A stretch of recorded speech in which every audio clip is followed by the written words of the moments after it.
في أوروبا سكريتو بكجرتني نجيني تيتوني الرامدتي سناجيتشو سننجدا وروني يوتيوب channel يا فاراتاتا يوتيوب كي سبسكرايب لايكي بتشودا ماتي نافسان سننجدا maatiin kiyyaammoo irra deebiidhaan beekni gaariiksanii weelkaam isiniin jedha ijoollee Oromoo walaa jajjabeessinu wal cinaa haa dhaabbannu maatii waliif haa taanu warroota yuutubaroota ta'ee yookaanis immoo ijoollee makaanis ta'ee maatii waliif haa taanu wal cinaa haa dhaabbannu walaa jajjabeessinu isiniin jedha ijoollee Oromoo waliif gachanaa Oromoo waliif kafanaa Oromoo waliif waa hunda nuti wal cinaa yoo dhaabanne nuti yoo tokko taane waa hundayyuu galmaan ga'uu fi waa hunda irratti illee imaluu ni dandeenya jechuudha.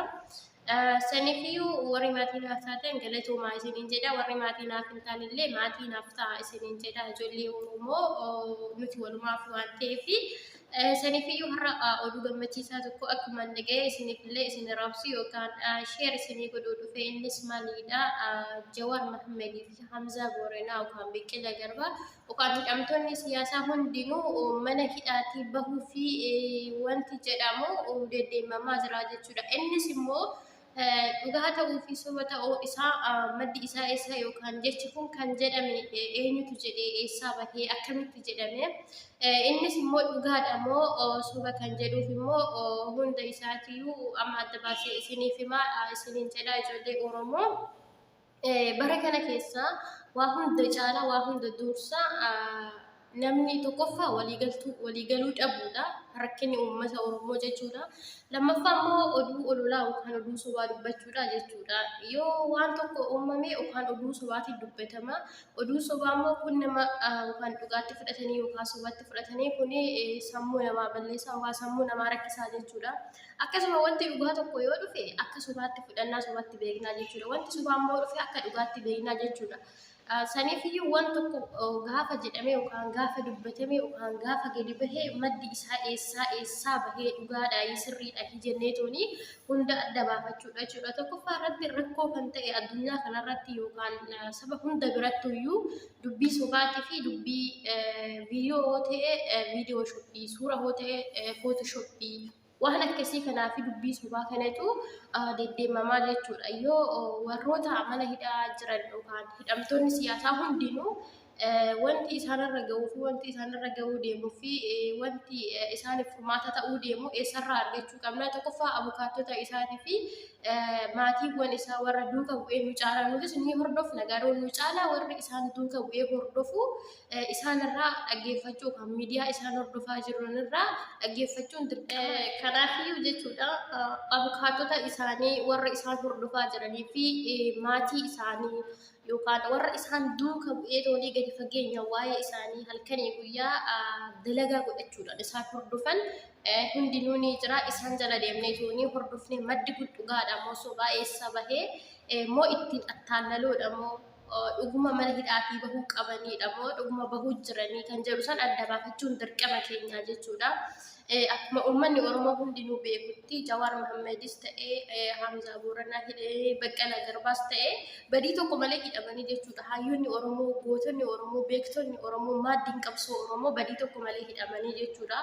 Akkuma beekamu hundinuu artistii Hacaaluu Hundeessaa ajjeesuunis badii maleedha.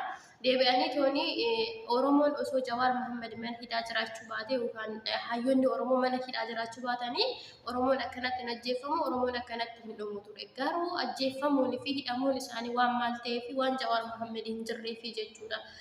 Kanaafiyyuu osoo diinni kun yookaan mootummaa gabroonfataan biyya bulchaa jiru kun har'an baasaa yookaan boruun baasa jedhee hayyoota Oromoo badii isaanii malee mana hidhaatti dararuun rakkoo guddaadha jechuudha. Osoo immoo Jawaar Mahmed mana hidhaa jiraachuu baate uummanni kun akkanatti hin dararamu akkanatti hin ajjeefamullee akkanatti miidhaan irra hin gahu jechuudha. Saniifiyyuu mootummaa amma biyya bulchaa jiruu fi mootummaa uummata Oromoo dararaa jiru kana eenyu kan aangoo kenneef Jawaar Mahmedi, Hamzaa Booranaa fi Baqqalaa Garbaa hayyoota Oromooti. Qeerroof qarree dhiiga ilmaan Oromootti dhangala'eetti aangoo kanarraan isa gahanii kabajaa kana kennanii fi har'a immoo ani Oromoodha. Noobeelii Ameerikaa irraa eebba haadha Oromoo wayya yookaan eebba ayyoo Oromoo naa wayya jedhee sobee sossobee attaallalee aangoo kanarra ga'ee jennaan dantaa Oromoo fi waa'ee Oromoo dagatee afaanin an Oromoodhaaf jechuun bu'aan qabu afaanin an Oromoo jedhanii farsuun bu'aan qabu garuu saba kanaaf waan tokko gochuuf fi saba kanaaf Oromoo eegatee saba kana ajjechaa irra dhaabuudha. Waraanni isaa uummata ajjeesuu fi inni uummata ajjeesuu wal adda miti wal takkamaa waan ta'eef waanuma inni ajaja waraanni isaallee gadi ba'ee godhaa waraanni isaatis immoo garuma inni itti bobbaasetti bobbaa waan ta'eef waraanni isaa uummata ajjeesuu fi abiyyi uummata ajjeesuun takkuma jechuudha. So kanaafuu duras Jawaar Muhammad yookaan Biqilaa Garbaa Amsaa Boorana hidhamtoota siyaasaa hunda badii tokko malee hidhee jechuudha. Seeraa fi seera durii keessatti namni yoo falmate seera qabeessan karaa seeraatiin yoo falmate hin hidhamullee hin adabamullee hin dararamullee. Maal waan ta'eef waan dubbachuu qabu waan falmachuu qabuuf jechuudha. Mirga dhala namaa eegeetuuni osoo mootummaan kan Itoophiyaa wal qixa kabachiisu ta'e hayyoonni Oromoo kun hin hidhamanii jechuudha. Maaliif mootummaa jechuun ija takkaan laaluu Amaara ta'ee Oromoo ta'ee saba hunda ija takkaan laaluun dirqama isaati. Garuu inni immoo Oromoo dantaa Oromoo gatee dantaa saba biraa ergaa guutaa jechuudha. So kanaafuu namtichi gabroonfataa mootummaa gabroonfataa kun ergaa namaa jecha namaatiin deema malee ofii xiinxalee fageessee wanti kun karaa kamtu na baasa wanti kun kamtu sirriidha jedhee tooni wanti adda baafatee beeku tokko hin jiru. Maaliif ergama namaati waan ta'eef ergama namaatiif jecha namaa guutaa jira. Waan jecha namaatiin deemaa jira jechuudha. Akkuma waliigalaatti hundaafiyyuu sanis ta'e kanas ta'e jalqaba saayyoonni Oromoo badii malee hidhaman. Warroonni hundumtuu Baqqalaa Garbaa yookaan Amsaa Booranaa Jawaar osoo hin taane hidhamtoonni siyaasaa hundinuu badii malee hidhaman. Mirga ofii falmachuun badii miti. Badii waa takka illee hin qabani jechuudha. Badiin nama ajjeesuu fi yakka hojjechuudha malee mirga ofii falmachuun mirga waan ta'eef dirqamni hin jiru jechuudha.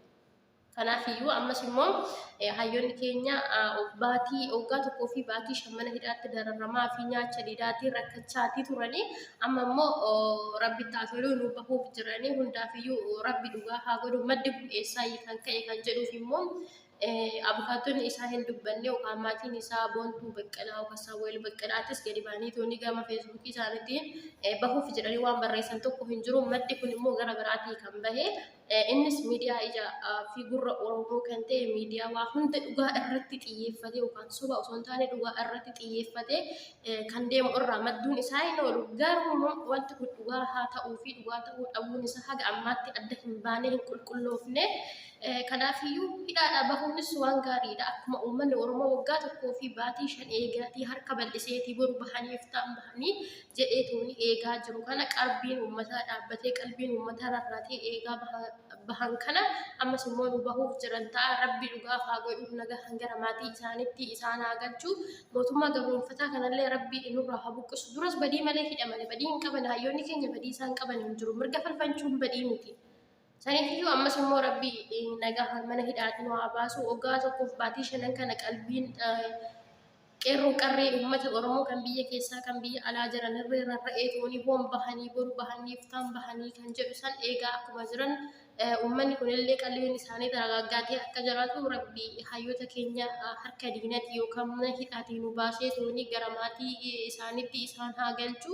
Hundi keenya hawwii keenya mana hidhaatii bahuun yookaan isaan eeguun nuti uummanni Oromoo hundi badii yookaan hin qabnu gammachuudha jechuudha. Saniifuu diinaafis ta'e firaafis ta'e namni badii hin qabne tokko yoomiyyuu hinuma baha hidhaadha. Hidhaan qorsuma dheerate akkuma jedhamu sanii. Kanaafuu Rabbi nagaa mana hidhaatii isaan haa baasu maatii isaatti isaan taagalchuun illee gammachuu nu argisiisu Rabbi walumaan ittiin nu hagahu isiniin jedha. Warroonni yuutuubii kiyya afaaraa chaatan maatiin haftaa maatiin kiyya immoo geellatuumaa aga viidiyoo biraatii walitti deebinutti baay'ee kan gammachuu nu haa ta'u mana hidhaatii nu haa baasu hayyoota keenya.